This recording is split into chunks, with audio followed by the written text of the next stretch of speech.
Assalamualaikum warahmatullahi wabarakatuh. Alhamdulillah, salatu wassalamu ala rasulillah, amma ba'd. Kaum muslimin yang dirahmati Allah subhanahu wa ta'ala, kami masih terngiang-ngiang dengan perkataan seorang ustadz bahwa tidak hikmah apabila seseorang itu mengkritik orang yang titelnya lebih tinggi, kemudian jamaahnya lebih banyak.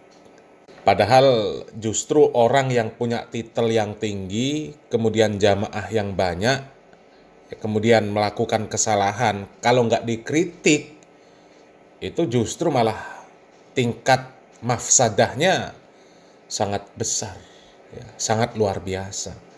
Karena jamaahnya yang sebanyak itu, ya kebanyakan jamaah itu kan taklid kepada ustadznya.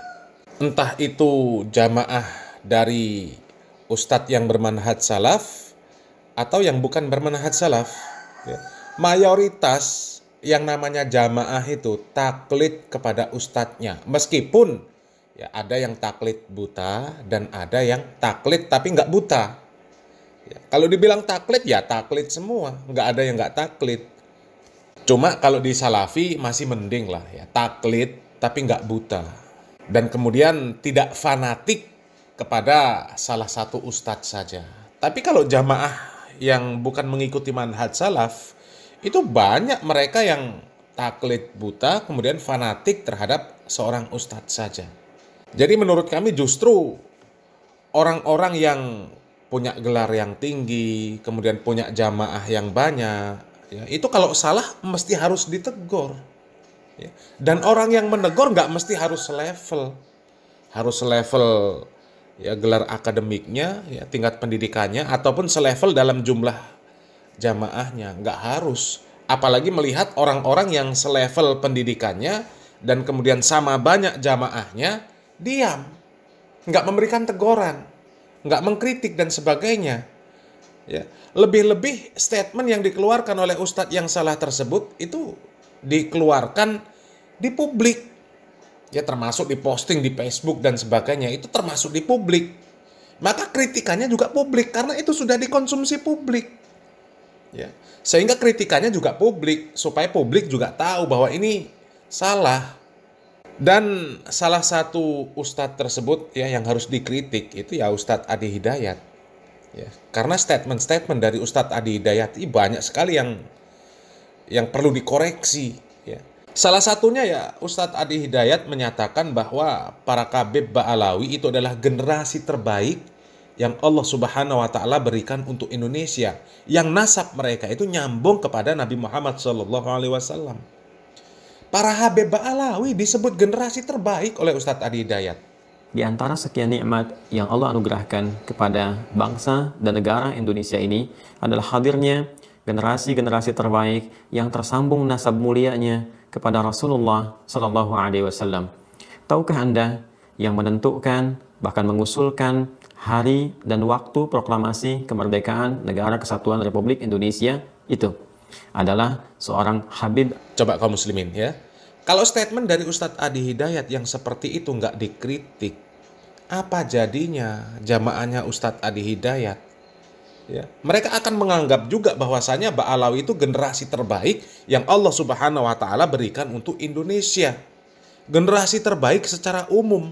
Terlebih Ba'alawi itu meskipun kecil-kecil itu sudah dibebaskan untuk berdakwah, ya, untuk berbicara di mimbar meskipun nggak punya ilmu sama sekali, ya. Bahkan Habib yang goblok, Habib yang gila, Habib yang nakal itu tetap dianggap lebih mulia daripada ulama. Ini kan keyakinan-keyakinan yang berbahaya. Loh, jamaah Ustadz Adi Hidayat bisa saja mengikuti perkataan Ustadz Adi Hidayat menganggap bahwa Ba'alawi itu benar-benar generasi terbaik. Karena yang mengatakan itu seorang yang punya gelar doktor, ya, titelnya banyak, gelarnya sederet, ya, seperti gerbong kereta api, ya. Kemudian jamaahnya juga banyak. Kalau kemudian perkataan dari Ustadz Adi Hidayat ini benar-benar diaminkan sama jamaahnya, bahaya, ya. Dan sudah banyak kritikan sebenarnya. kritikan terhadap orang-orang yang disebut oleh Ustadz Adi Hidayat itu generasi terbaik, termasuk kritikan juga untuk Ustadz Adi Hidayat menyebutkan bahwa para Habib Ba'alawi itu juga generasi yang terbaik. Itu sudah dikritik, tapi Ustadz Adi Hidayat nggak pernah mengklarifikasi. Bahkan mengkritik perkataan-perkataan Ba'alawi saja nggak pernah. Padahal banyak sekali perkataan-perkataan dari Ba'alawi yang aneh dan membagongkan. Ya. Termasuk mengatakan belajar dengan satu Habib yang bodoh, itu perbandingannya sama dengan belajar dengan 70 kiai yang alim. Ini sama sekali nggak masuk di logika yang sehat dan juga bertentangan dengan Al-Quran dan Sunnah. Di dalam Al-Quran sendiri dikatakan, fas'alu ahla dzikri in kuntum la ta'lamun. Lah kita disuruh sama Allah bertanya dengan orang yang memiliki ilmu. Diperintahkan untuk bertanya dengan ahli ilmu. Lah ini, kok bisa lebih utama seorang yang bodoh daripada orang yang alim? 70 lagi. Apa nggak bahaya statement yang seperti itu? Ya. Sementara ya kita lihatlah, ya, kita belum menemukan ada yang mengkritik Ustadz Adi Hidayat atas statementnya itu. Ya kalau kemarin ketika Ustadz Adi Hidayat menyatakan surat Asy-Syu'ara surat pemusik, itu banyak yang mengkritik. Ya. Tapi sampai sekarang juga nggak mengklarifikasi, nggak mengakui itu salah, meskipun itu jelas-jelas salah. Meskipun itu jelas-jelas salah. Ya. Nggak ada ulama yang menyebutkan surat Asy-Syu'ara itu surat pemusik. Dari zaman Nabi Muhammad SAW sampai ke zaman sekarang. Baru Ustadz Adi Hidayat yang menyebutkan surat Asy-Syu'ara artinya surat pemusik. Ya. Nanti akan bebas orang mengatakan surat Ad-Dukhan, surat perokok. Ini kan bahaya kaum muslimin. Jadi kalau mengkritik itu harus selevel titel dan jumlah jamaahnya. Repot ini kaum muslimin. Padahal statement dari orang yang bertitel dan banyak jumlah jamaahnya itu ya jelas-jelas salah. Ya, menyebut Ba'alawi adalah generasi terbaik. Ya. Generasi terbaik apanya? Ya. Sementara mereka melakukan ajaran-ajaran yang sesat dan menyesatkan. Bahkan bukan main-main lagi. Ya, setelah mereka mendoktrin, menyebarkan cerita-cerita khurafat, sekarang ada mereka membuat Ka'bah tandingan di Yaman. Ya, kalau Ka'bahnya umat Islam di Mekah, Al-Mukarramah, ini mereka membuat Ka'bah tandingan di Yaman. Ba'alawi membuat Ka'bah tandingan di Yaman. Ya, apakah masih disebut itu generasi terbaik? Ya.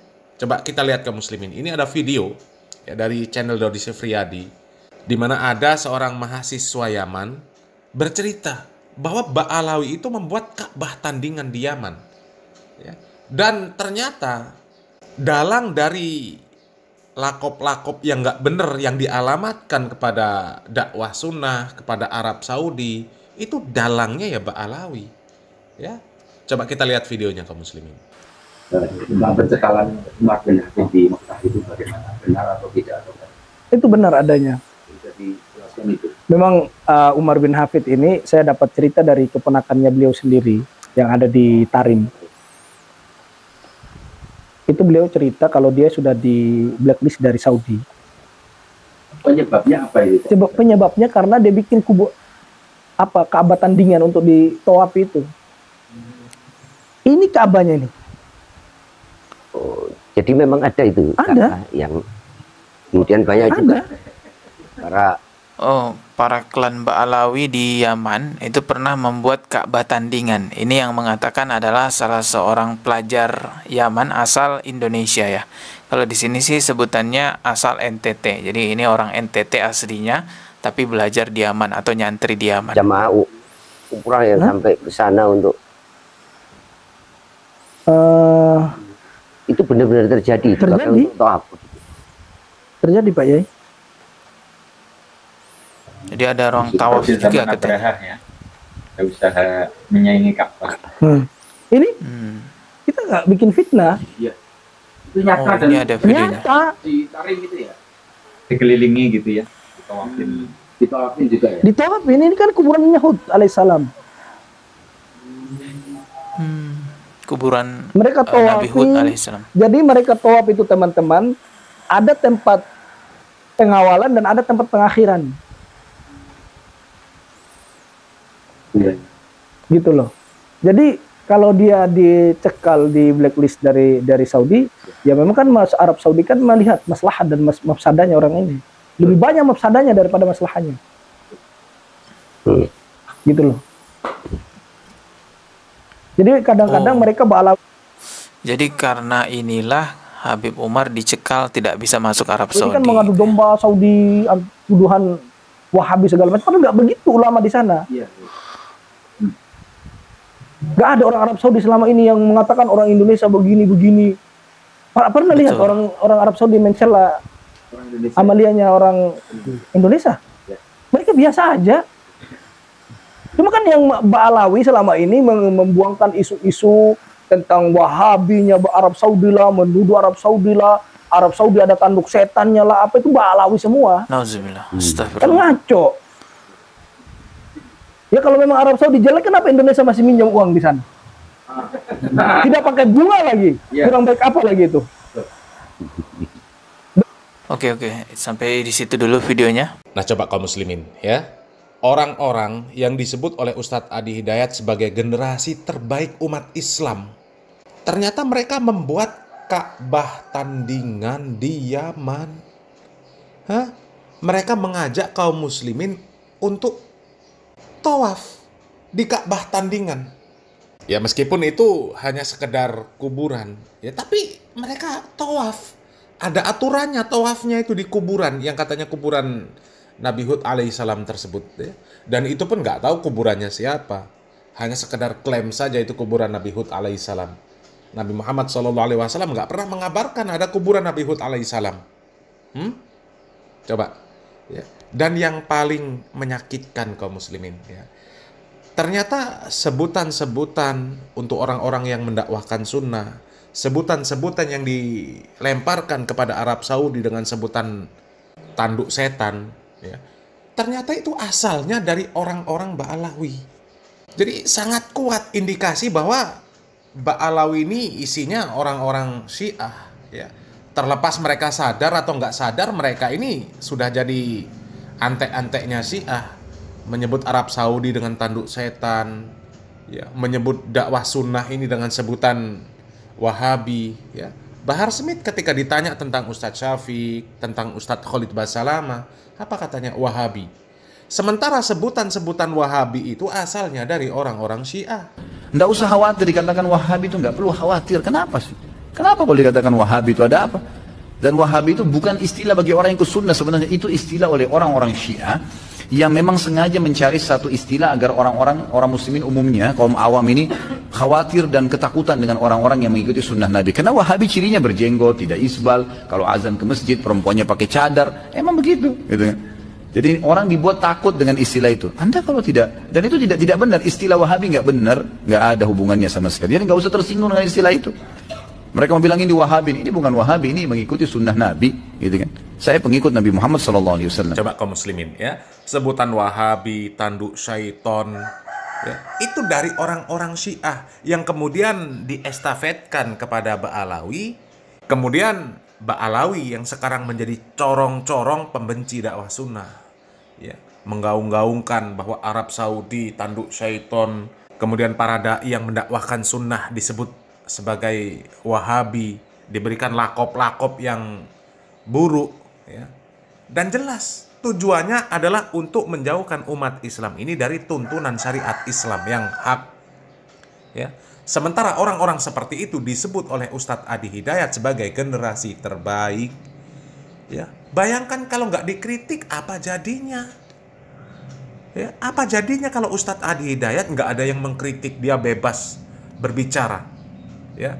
Kemudian ketika ada yang mengkritik, dibungkam karena titelnya nggak sama, karena jamaahnya ya cuma sedikit, yang nggak selevel kalau mau ngeritik Ustadz Adi Hidayat. Ini kan musibah.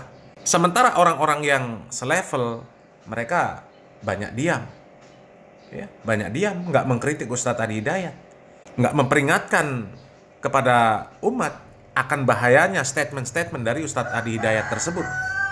Ya, sementara jelas-jelas di Indonesia ini orang-orang yang disebut oleh Ustadz Adi Hidayat sebagai generasi terbaik, ajaran mereka banyak sesat dan menyesatkan, ya. Ya kita tahulah Ba'alawi seperti apa, insya Allah kita tahu kaum muslimin. Ya. Lalu apakah statement dari Ustadz Adi Hidayat yang menyatakan bahwa Ba'alawi itu adalah generasi terbaik yang Allah Subhanahu wa Ta'ala berikan untuk Indonesia tidak layak untuk dikritisi? Ya. Selamat berpikir. Salam waras, salam akal sehat. Barakallahu fikum. Wassalamualaikum warahmatullahi wabarakatuh.